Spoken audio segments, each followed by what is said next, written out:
Welcome everybody back to another episode of the Minecraft Xbox 360 CTM map building. Today is very special because today we are starting our second map in the CTM map series. That is right, we are starting the second one, and I'll show you the progress we've made on that one already. It's actually quite a lot, and I'll explain the differences between this one, the first one, and where we are with the first one, because it's still not quite there yet. It's almost there, just needs a little bit of work doing to it, but basically, the majority of the areas are built. We just kind of need to, I think what we've got left to do is bedrock wall 13, 16, and finish off the end. I think that's it. And then replace the chests, spawners, and signs, which I kind of broke myself. So that's kind of my own fault. So, but anyway, less about that map, more about this one. So this is the spawn area for this map. It's very weird shapes. It's not actually a square anymore. So you got this nice little bit of a starter area over here. Now, one of the things I want to do while I'm going through is I want to take out the chests. Now, when I move this in and between MC Edit, basically what happens is it deletes chest inventories, mod spawners, and signs. So that's why we're not bothering typing out the signs till the very end of the map. And that's probably why you'll see some other stuff in the map. So this is actually a copy of bit when we are doing beta testing for Wall 1. Now, you'll see how much has actually been done on the map. Now, the trailer kind of shows about most of it off, but let's go through it in detail here anyway.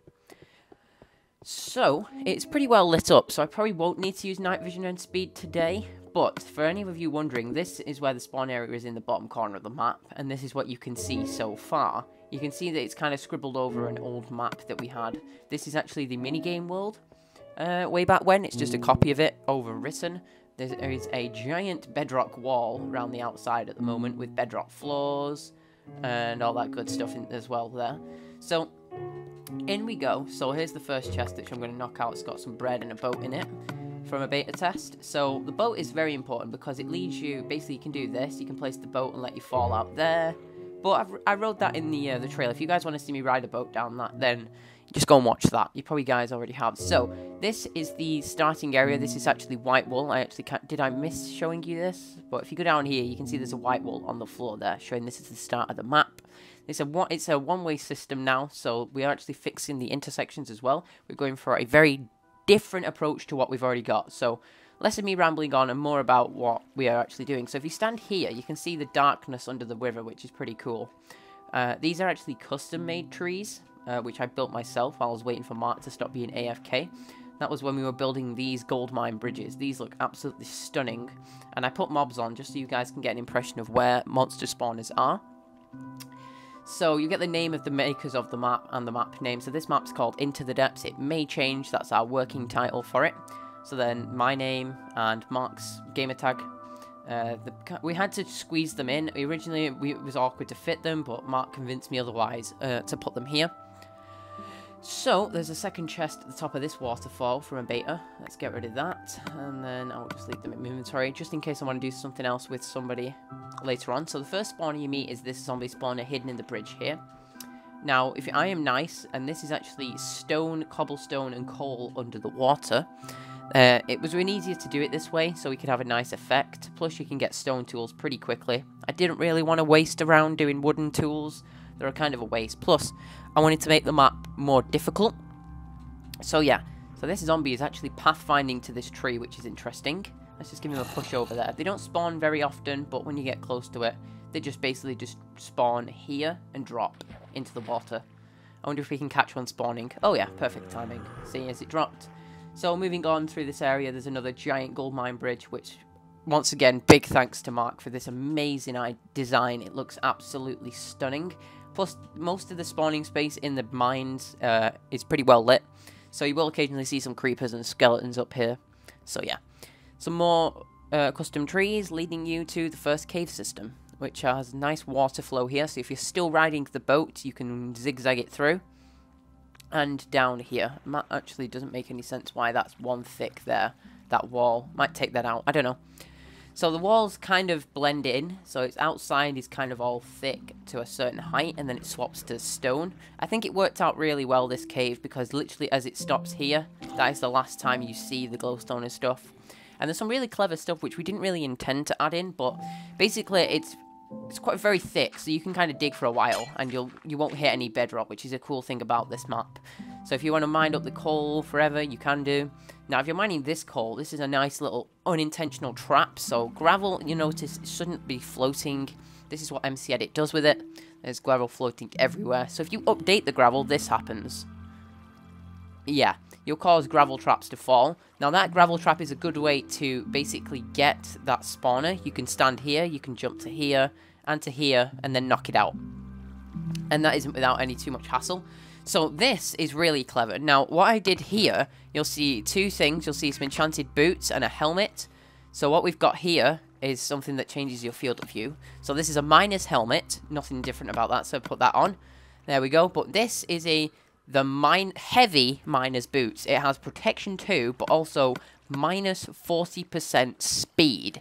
So, as it says in the title, they're heavy, so they make you walk slower, because, you know, if you put boots on, you walk slower, but they do give you some protection, so it is up to the balance if you want to put them on or not. 40% is quite a lot of speed, but when you sprint...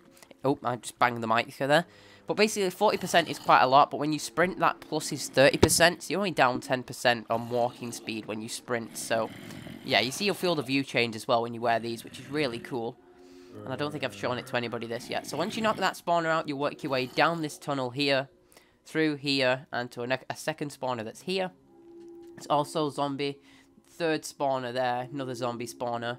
Notice how White Wool now actually has spawners. Another zombie spawner there. If I put these on, the field of view is really weird. It like zooms in really strange. So let me take them off. So we really tried to go with the technical stuff for these. So there's a miner's helmet, miner's boots. Going for the technical names on some of the equipment we were giving you. So there's a bridge here to lead into a mini mine shaft. This is a skeleton spawner. It doesn't really go anywhere. And then there's 1, 2, 3, 4 exits. So let's choose the first one. Let's do left to right, because that's how the map is intended. So in here we have a skeleton spawner, which drops the skeletons down to about 3/4 health. And there's also a creeper spawner over here. This is protecting a chest, but the chest has your pants and trousers. So they're flannel jacket and flannel trousers to go with your miner's helmet and heavy miner's boots. So you look like a proper miner. This was the technical word. I did actually have to search these up to see what they actually wore and what the name of it was. So everything you wear in this map hopefully will have a decent name on it, and it will make sense to why it's there. Now you'll see that later on why we've got them. But these boots are really, really awkward, especially against the skeleton. Look, you can barely get near one. Plus the field of view is really, really strange. But it does mean it's very promising for the future anyway. So I'll put them back in my inventory. And we'll move on into here. So this one is just a short one with zombie spawners, a creeper, and another zombie. Nothing in here, but if you want the coal, just to deal with the entire cave system, you can do. So now into the main part, we've got a 1, 2, 3-way split here. Down here, it just has a skeleton spawner, and that's it. And up here is a very, very, very long and twisted route towards the wool. So if we follow this, there are easy access to all the spawners. That was the key thing we made sure we had. So if you drop here, you can get straight onto where this zombie spawner is here. And there's a chest at the back here. I think this has got food in it. So yeah, food. Let's just get rid of that. Put that in our inventory. And then you kind of fly through. It's kind of all the same. And if I fly through it very quickly. Now these are scaffolding sections where you can actually parkour up them, which is really cool. So you can do that to get away from it. It goes up twice, this one, because it kind of does like a U shape. Now, if you want to see where I am on the map, I'm actually down here. So, yeah. So, then this one you can get up by going this way. There we go. There's a creeper spawner there. Most of these spawners you should be easily able to take out without any problems, so that's good. Now, there's another zombie spawner here. It kind of loops through. Remember, this is going to be full of mobs by the time. I'm just putting it on easy, and I've turned natural spawns off, so we don't get random witches spawn, just to show you where the spawners are. So there's a skeleton one here, and we move through more twisting tunnels, and there's the skeleton spawner there, and then 3 more splits. 1, 2, 3. Take the right to left this time. It's a dead end there. It's a dead end here, and you go up this one, and there's the wool. So this is, we did a couple beta tests. They've taken between 20 and 30 minutes, which is pretty good, and varies success on the death count. I think the best we've seen is 1 death, which was blown up by a creeper.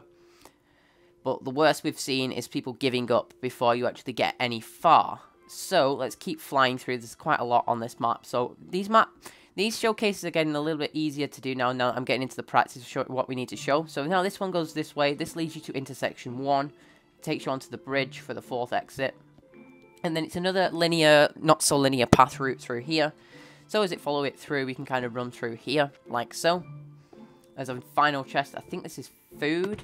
Yeah, more food, because food runs low at this point in the game. So without you picking up the wheat seeds at the start, or getting a potato from a zombie, going back to grow it with the bones you got from a skeleton, yeah, you could be in trouble for food. So, or without eating zombie flesh, that is. So it kind of goes back again. There's some more uphill inclines. And then there's another drop, back up, back down. This thing's really consistent, left to right. And then it curves. It's very dark here. There should be a couple mobs spawning here. It's a lot bigger, this map now. So then it gets to here. You would think it would go straight, but nope. It turns up some more scaffolding and towards where the intersection is. Now, the intersection design, I will let you know now, this has changed since the teaser because we wanted something different. Now, every intersection you see on a linear CTM map is normally... Let me get some blocks to represent it. Let's do it with iron blocks. So, a normal intersection, you come through on one side. Let's just not do that. Let's place it there. 2, 3, 4, 5. And you get pathways that look like this. Now, they're all like this on Lost in the Depths. Say you come through this one, then you tackle this wall, and this wall, and maybe this wall will have the intersection on it, the next one, moving on.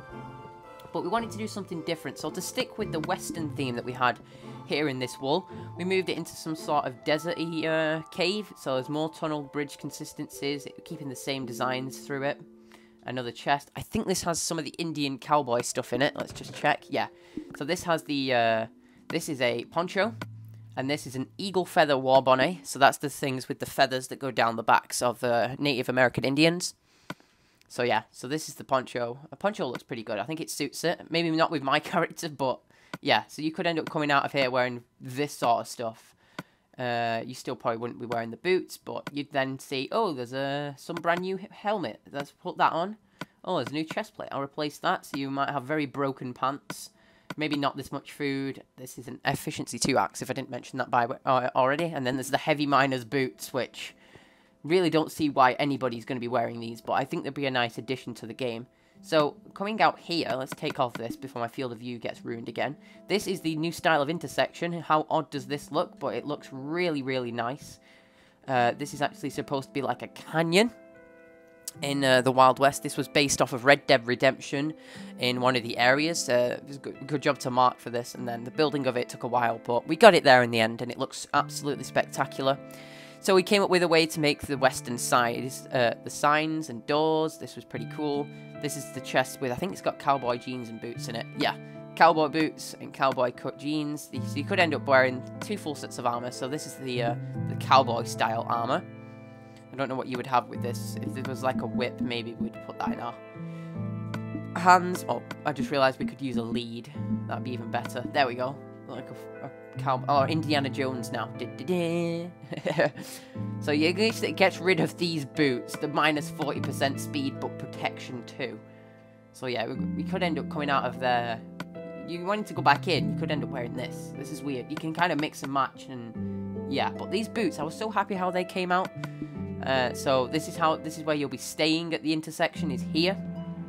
There's a bed where you'd sit and you'd warm your hands by the fire, or, you know, get blown up by a creeper, which is pretty funny. So you got the ender chest, an anvil, some furnaces, and some chests to store your equipment in. I don't know. If there's 2 people, 3 people, then you can see why. And this guy, this is one of my favourite guys. I might have to change him, but this was a beta for try and get coal miner in. This is a coal miner. It's a magical, invulnerable villager. Now, if a zombie does attack him when you're seeing him at the intersection, because zombies will attack him, he won't die. He's invulnerable. There we go. I said the word properly that time. So you can click on him, and he offers a trade, which I think everybody's probably going to be using a lot of. So that's 16 charcoal and 4 feathers. Now, this isn't actually a piston. It's actually block 36. It means you can't use it. You can't make this trade happen. So the only coal miner trade he's got is charcoal to, yeah, feathers. Because he's like, you add your feathers to your tail hat. That's what he'd be thinking. You'd add your eagle feather war bonnet. So you got some eagle feathers there. And then, yeah. And you take the charcoal off you because he's a cheap coal miner. And he just wants the cheap route out of it. So there's kind of stories behind all of these. Let me wear these cowboy boots. They actually look really like cowboy boots there. Flannel trousers. They're the jeans. But yeah, so let's show you where these intersection points are. So First of all, if you're going left to right, which is what I would recommend you do every time, so you can come through here. There's a little bit of water, some hay. You can use this for bread. There's 9, 18, 27, 36 divided by 3 is 12. And then there's also a little bit of an underground lake, you know, when they were drinking water. Maybe we considered putting a well here, but it didn't feel it suited it. So as you come through, you can see the exit points on this intersection and how they are not finished or not even started, because this is a very, very early development of this map. I thought I'd tease you what we've been building just to get you a little bit hyped, because this map's being built a lot faster than Lost in the Depths. Lost in the Depths White Wool probably took us 3 months to do. This has taken us like 3 days to do, which is really, really good. I didn't have anything on my hotbar, did I? That deleted? No. Okay, so we get back here. So that's 1. So that is wool 2, orange wool. So then you will come back up this way, over the top of the bridge, sticking with left to right, of course. So you've got another sign here, which we'll label eventually. So you come up here, up the stairs, and into magenta wool. I think that's wool 3. And then it obviously comes through here to where the tunnel would be. Yeah. So there's a nice cave here because of the way that I terrained it. It didn't really go near the edge. So then you go up to the final one. This is wool 4. Now remember, wool 4 was actually on intersection 1 back on Lost in the Depths, whilst 2 and 3 weren't. So this is the light blue. If you remember rightly, light blue was the quartz wool. Magenta is the one with the mine shaft, and orange is the stone brick one. They're not going to be that on this one though. So this is how different it is and how much easier it is to use MC Edit. It's so much more random as well, which is what I like, is the random aspect of it. It's how you can mix blocks in on the tops but not the bottoms, and vice versa. It's so much nicer. Plus we can build on top of bedrock areas, which is really, really cool. This is actually the starting point. You can see how thick it is in layers. Yeah. So most of the terrain's built on MC Edit, and then most of the details are built on the Xbox, and then obviously the spawn area with the reminiscent bridges.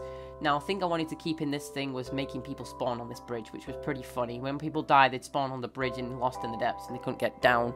This time, it's actually built into the spawn area, so you can actually use it the way it's intended to. But anyway, that is everything for this update on Into the Depths. There will be another episode back-to-back, maybe showing off what's been done on Lost in the Depths and showing you how close it is to done. But anyway, I've been Absentduck. Thank you guys so much for watching, and I will catch you all again in the next one. Bye-bye.